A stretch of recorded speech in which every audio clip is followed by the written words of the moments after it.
Ngangisemncane ngaleso sikhathi ngibona.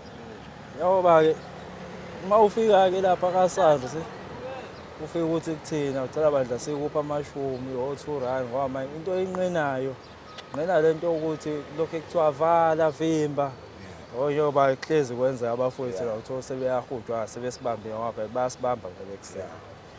Akugabha-ke mina ngoba isitori salamajida la ahlala la emgaqweni angibuye ngingasibhayi ngoba uzothi uthi amnikeza umuntu ebusuku akayiceli umuntu. Uyashintsha Ngisho ngathiwa ubumnikeza u-R5 kodwa ebusuku usuke sengasayiceli uyakuphuca nje ngedimali. Uyacela amnandi ebusuku usubani.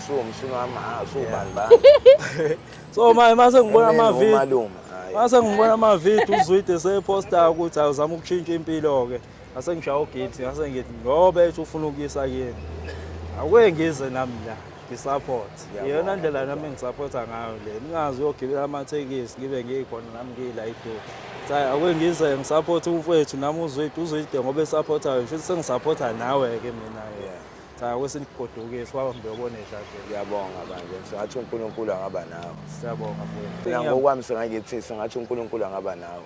Siyabonga mfowethu. Kulunge nje emsebenzi.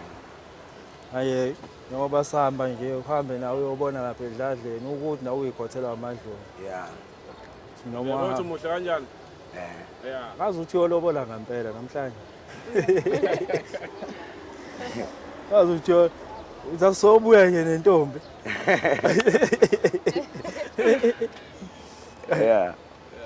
Sihamba kahle.